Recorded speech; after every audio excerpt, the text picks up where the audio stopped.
नमस्कार, आप देख रहे हैं दैनिक साथी हरियाणा। साथियों, वीरवार को भारतीय किसान यूनियन चढ़ुनी के सर्वे सर्वा गुरुनाम सिंह चढ़ुनी रेवाड़ी पहुंचे। मीडिया से रूबरू हुए तो मकसद गांव देहात तक यूनियन का संगठन विस्तार बताया। वहीं दूसरी ओर जब शंभू बॉर्डर को खाली करने का सवाल पूछा गया तो चढ़ुनी इस पर बचते नजर आए। स्पष्टीकरण देते हुए कहा, उस गुट ने मुझे शामिल ही नहीं किया। वहीं जब यूनियनों में गुटबाजी का सवाल पूछा गया तो उन्होंने कहा कि किसान आर पार की लड़ाई नहीं लड़ते, जब तक ऐसा नहीं करेंगे हक नहीं मिलेगा। वहीं दिल्ली बॉर्डर पर लंबे समय तक चले आंदोलन पर भी जवाब दिया और बताया कि आखिर जो वो चाहते थे ऐसा क्यों नहीं हो पाया।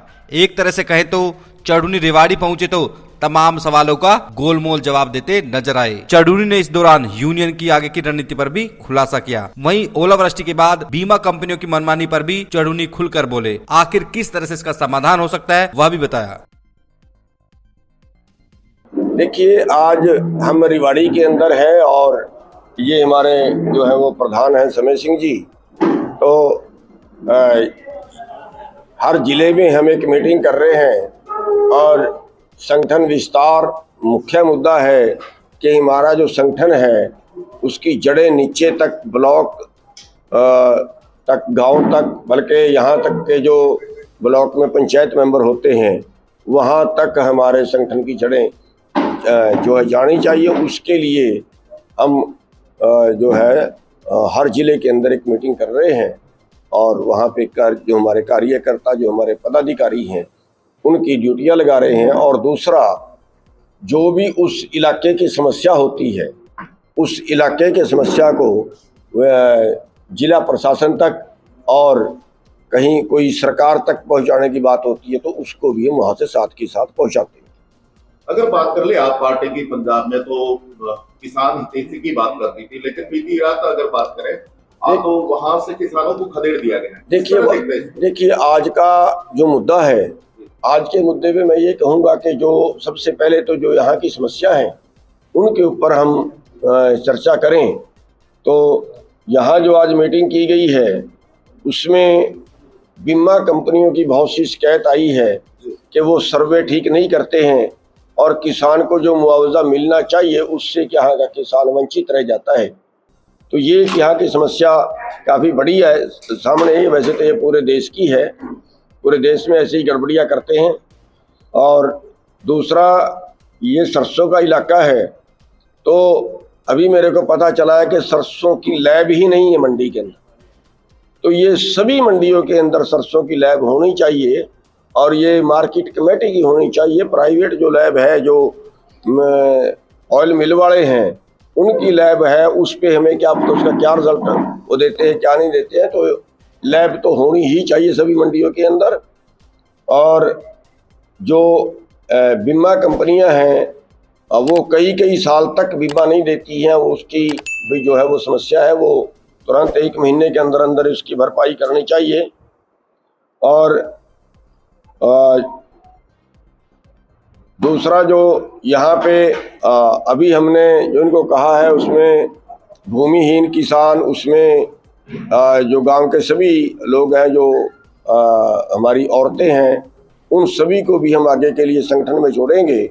और यहाँ की जो समस्या होगी, जो भी इलाके की समस्याएं हैं, जैसे मैंने कहा है लैब की है या कम भाव की है या बीमे की है, वो सभी हम यहाँ के प्रशासन तक भी पहुँचाएंगे और यहाँ की सरकार तक भी पहुँचाएंगे। एक प्रधान जी, पाम ऑयल का मुद्दा उठाया है। हाँ, पाम ऑयल का नहीं, वो बहुत बड़ा मुद्दा एक ये है कि जो आयात है, जो अभी जो नया समझौता हमारी सरकार कर रही है उसके तहत जो आयात कर हैं वो और कम हो जाएंगे। और आयात कर कम होने से जो बाहर से हमारे उत्पाद आते हैं, विदेशों से जो आयात होता है वो और ज़्यादा होगा। और यहाँ का किसान जो है वो खेती करने में समर्थ, खेती जो बचाने में समर्थ नहीं रहेगा। जैसे पाम ऑयल का मैंने जिक्र किया है, अगर पाम ऑयल बाहर से ना आए, पहली बात तो ये है कि पाम ऑयल खाने का तेल नहीं है, साबुन का तेल है। और उस पाम ऑयल को यहाँ खाने में बरत रहे हैं, सरसों के तेल में मिक्स करके दे रहे हैं। पाम ऑयल से बीमारियां फैल रही है, गोड्डे खराब कर दिए हैं लोगों को।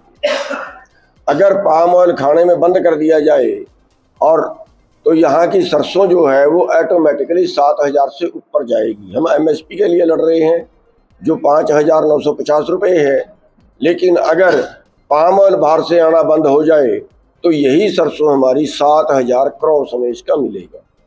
इसी तरह से जो समझौता कर रहे हैं अभी अमेरिका से, वहाँ से अगर मक्का यहाँ पे आएगा तो यहाँ का मक्का जो है वो 1,500 से नीचे बिकेगा।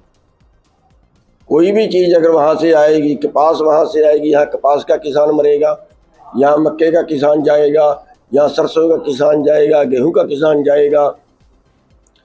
यहाँ पे जो 82% किसान हैं वो 2.5 एकड़ से कम के मालिक हैं, और अमेरिका के अंदर जो छोटे से छोटा किसान है वो भी 10 वर्ग किलोमीटर का मालिक है, और 50,000 एकड़ तक भी एक किसान के पास वहाँ पे है। वहाँ 3% लोग खेती में शामिल हैं, यहाँ अभी भी 60% लोग खेती पे निर्भर हैं। वहाँ की जो सब्सिडी है वो बहुत ज़्यादा है, यहाँ कुछ भी नहीं है। तो अब जो ये नया व्यापार खोल रहे हैं, FTA जो लागू कर रहे हैं, फ्री ट्रेड, तो उसके अंदर जो है भारत का किसान बिल्कुल बर्बादी के किनारे पे पहुंचेगा। तो उसके लिए भी हमें बड़ी तैयारी जो है वो जड़ तक करनी पड़ेगी और बड़ा आंदोलन उसके लिए खड़ा करना पड़ेगा। प्रधान जी, किसानों को बॉर्डर से हटाया जा रहा है, किसान नेता को डिटेन किया गया, क्या कुछ रहेगा? देखिए, उसके बारे मैं कुछ ज़्यादा इसलिए नहीं बोलना चाहूँगा क्योंकि जो लोग वहाँ पे बैठे हैं, जो लोग उस आंदोलन को कर रहे हैं, उनको उसके बारे ज़्यादा ज्ञान है, वही उस पर बोले तो अच्छा है। लेकिन जो आंदोलन करने का अधिकार है वो तो सभी को है, और क्योंकि अपने अधिकार के लिए तो जो है अगर हम ना लड़ेंगे तो फिर तो यहाँ पे सरकार पे तो कोई भरोसे है नहीं। प्रधान जी, आप भी एक मीडियम के अध्यक्ष है, कितना उचित मानते हैं इस वाकया को जो रात को हुआ, जिस तरीके से बॉर्डर से हटाए गए तंबू, उसके बाद जलेवाल साहब को ले जाकर के नजर किया गया, अलग से रखा गया, कितना उचित मानते हैं सब चीजों? देखिए, मैं बता रहा हूँ कि मेरे को उस आंदोलन में शामिल नहीं किया गया है, मैं 3 बार ट्राई मार चुका हूँ, इसलिए उस पर मेरा कुछ भी बोलना फिर वो आपत्तिजनक हो जाता है। और जो भी वो वहाँ की जो टीम है, जो वहाँ के संगठन है, वो जो देख रहे हैं, वो जो भी कर रहे हैं वो अच्छा कर रहे हैं। प्रधान जी, आपने संगठन विस्तार की बात करी कि भाजपा के जिक्र किया, पन्ना प्रमुख तक बना दिया, तो आपने मतलब गांव-गांव तक पहुंचाने की बात की, क्या कारण लगता है गांव-गांव तक नहीं पहुंचा आपका संगठन? देखिए, एक बड़ी बात ये है कि एक तो हम आर्थिक तौर पे बहुत कमज़ोर हैं। मान लिया आपने हमें बोर्ड लगाने हैं, राजनीतिक पार्टियों के बोर्ड लगते हैं, हमारा तो आपने कोई बोर्ड किसी सड़क पर नज़र नहीं आया होगा क्योंकि पैसा ही नहीं है। दूसरा, अगर गांव तक जाएं भी उसके लिए भी खर्चा चाहिए, उसके लिए टाइम चाहिए, तो इतना खर्चा करना वो हमारे पास नहीं है। तो सबसे बड़ी समस्या तो जो है वो खर्चे की है, और दूसरी समस्या जो है हमारी राजनीति की है, क्योंकि राजनीति हमें इस कदर बांट दिया है कि गांव के जो मौजूद आदमी हैं वो एक बीजेपी के साथ है, तो दूसरा कांग्रेस के साथ है, तो तीसरा चौटाले के साथ है। जिनके अंदर कैपेसिटी थी लोगों को पीछे लगाने की, वो कहीं ना कहीं राजनीतिक पार्टियों में एडजस्ट हैं, और हमारे पास जो लोग बचते हैं वो लोग बचते हैं जिनको बहुत कम जानकारी होती है, जिनकी लड़ने की क्षमता बहुत कम होती है। ये एक बड़ा कारण है कि हम गांव स्तर तक या उससे भी जो है मोहल्ला स्तर तक उसको नहीं पहुँचा पाए। इसकी क्या प्लान बनाया है, किस तरह करते हैं? देखिए, वही प्लान बनाया है कि भाई जैसे तैसे भी जाया जाए, लेकिन हर गांव में पंचायत करके, हर गांव में मीटिंग करके हमें मोहल्ला स्तर तक जो है अपने संगठन को ले जाना। जी, किसान नेता मतलब अलग अलग ग्रुप में बटे हुए हैं, कोई क्रिकेट ग्रुप, कोई चढ़ूनी, क्यों नहीं है एकजुट होकर सारे किसान लड़ाई लड़ सके? अलग अलग ग्रुप बटे। देखिए, हमारी बदकिस्मती है कि हम अलग अलग हैं, और दोनों तरफ है कि ना तो हम राजनीति में जाते हैं, कहते हैं राजनीतिक रहेंगे, और ना ही हम आर पार की लड़ते हैं। उदाहरण के तौर पे दिल्ली आंदोलन हुआ, 12.5 महीने हम एक जगह पे बैठे रहे।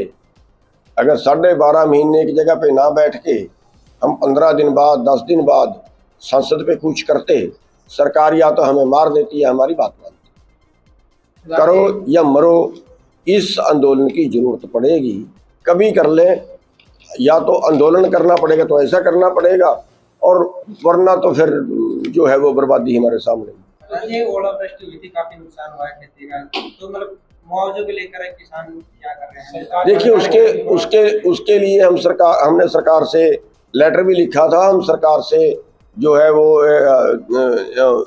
अपनी सीधी बात भी की थी, और उन्होंने उसका पोर्टल भी खोला था कि जिस किसान का नुकसान हुआ पोर्टल पर दर्ज कराए, उसको तुरंत हम फिर जो है उसकी सर्वे उसका कराएंगे। तो वो प्रक्रिया शायद जारी है। पोर्टल आज शुरुआत कर दिया गया है सरकार की तरफ से, लेकिन आज भी कुछ किसान ऐसे जिसका मुआवजा नहीं मिलता। हाँ, ये लंबे टाइम का 2-2 साल 3-3 साल तक नहीं देते हैं। हम कंपनी हर जगह लड़ते हैं। अभी ये सत्यमान जी बैठे थे, कितने दिन का गोहाना में धरना चला, लड़ते हैं, लेकिन सरकार की और कंपनियों की मिलीभगत है। इसमें होना तो ये चाहिए कि हम कंपनियों के पास हमें क्यों बेच दिया गया। सरकार अपनी कंपनी भी तो बना सकती है। बीमा कंपनी सरकार को अपनी बना के अपनी कंपनी से बीमा करना चाहिए किसानों का, ताकि किसानों के साथ धोखा कम हो। तो ये उसका इलाज है। तो हम जितना हम परमात्मा ने समर्थ दिया उतना कर रहे हैं, उतना लड़ रहे हैं।